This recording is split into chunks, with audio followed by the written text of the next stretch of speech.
สวัสดีทุกคนสำหรับเช้าเหมือนโอ้ยเป็นหวัดทุกคนเลยว่าสิลงมาแต่เช้ากะสวยน้อยหนึ่งเนาะมื้อเช้านี้ตื่นสวยเพราะว่าเป็นหวัดก็เลยมื้อนี้สิบ่เฮ็ดหยังกินหลายก็สิมีแจ่วจีนายแล้วก็สิมาลวกผักให้แม่ตู้เนาะแต่ตอนสวยเฮาสิเฮ็ดเฝอนะก็เลยสิเฮ็ดง่ายๆให้แต่ลวกผักกับแจ่วแมงจีนายให้แม่ตู้เท่านั้นเนาะผักที่เฮาจะมาลวกมื้อนี้ผักปังตายงามทุกคนผักปังเฮาอันนี้คือผักปังเนาะก็สิมีหลายผักอยู่ที่จะลวกมื้อนี้สิมีผักบงนำแล้วก็สิมีเขาเอิ้นว่าหยังผักบงผักกูดแล้วก็มีผักห่มนำผักห่มนะทุกคนเมื่อวานนี้นะยังดีๆยังงามๆอยู่ตื่นเช้ามาบงเข้าเมื่อคืนนี้ยังเหลือครึ่งนึงก็เลยสิเอามาลวกกินแต่ว่าผักที่ว่าศัตรูพืชบ่เข้าเลยเนาะก็คือผักปังนี่นะปลูกแบบบ่มีผักบ่มีแมงอีหยังมากัดมาเจาะเลยเนาะทุกคนเนาะปลอดสารพิษ 100% เลยคือผักปังนะทั้งกินแล้วก็มีประโยชน์นำทุกคนซื้อผักปังไปกินนะมั่นใจได้เลยว่ามันสิบ่มีเขาจะเอิ้นว่าบ่มีแมงไม้บ่มีศัตรูพืชนะแล้วก็เจ้าก็สิบ่ได้ฉีดยาอีหยังน่าจะเป็นประมาณนั้นตามที่เฮาปลูกได้แต่ว่าบางต้นกอใหญ่ๆเฮาก็บ่แน่ใจเนาะอันนี้สำหรับเฮาบ่ได้ใส่เลยคือผักบงนี่นะมันก็ยังมีอันบงข้าวบงกัดนะเฮาก็สิได้เอาสไลด์เอาหยังหดหรือว่าใส่น้ำยาสูบนะหดเนาะแต่สำหรับผักปังนี่บ่มีเลยเนาะทุกคนเนาะ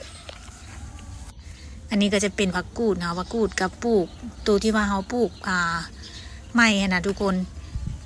มันก็เริ่มใหญ่แล้วแต่ว่าเฮาโลถ้าฝุ่นขี้งัวมาใส่อีกประมาณ2 อาทิตย์น่าจะได้เก็บกันเนาะปลูกบ่ยากเลยทุกคนสำหรับผักกูดเนาะ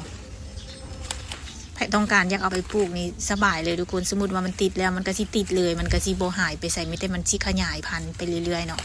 แต่ว่าเราต้องกำจัดพื้นที่ให้มันแบบว่าเราอาจจะตีกรอบอ้อมบ่หรือว่าถ้ามันขยายเราก็ลุกออกไว้เนาะเพื่อบ่ให้มันขยายหลายแต่ว่าถ้าไผมีสถานที่กว้างนะอยากให้มันขยายไปเลยเราอันนี้สบายเลยเนาะทุกคนเนาะก็สิให้มันขยายไปตามธรรมชาติของมันนะช่วงนี้อากาศมันเปลี่ยนเฮ็ดให้คนเป็นหวัดหลายพอคนอยู่โครงการเป็นหวัดหลายอันนี้ก็เลยติดหวัดมาอันนี้ผักชีที่ว่าเราปลูกไว้เนาะประมาณ 3-4 อาทิตย์แล้วแหละ3 อาทิตย์แล้วแหละมันก็เริ่มเก็บกินได้แล้วเนาะอันนี้ก็สิมาเก็บไปให้แม่ตู้กินกับแจ่วจีนายนี่แหละบักฮุ่งหลายต้นอยู่กำลังเริ่มเหลืองเนาะทุกคนเนาะมันสิแบบมีพันธุ์แตกต่างกันไปมันจะพันธุ์ปุ่มๆนี่เฮายังบ่เคยกินเนาะมันหากระสุกเหลืองเดี๋ยวเอามาถ่ายอ้อมให้เบิ่งว่าผักเขาเนาะมีผักบงหลายผักบงมันป่งยอดแทงยอดนะยอดอ่อนๆตื่นเช้ามาขาวจุนพูนแต่ว่ามันเป็นยอดฝอยๆเนาะทุกคนเนาะมันสิบ่อวบคือตอนยามฝนนะแต่ว่างามแฮงเด้อทุกคนผักบงนะแล้วก็แทงยอดตลอดเวลาเลยแบบเฮาเก็บเกือบทุกมื้อนะสำหรับคลิปนี้ก็สิมีประมาณนี้เด้อทุกคน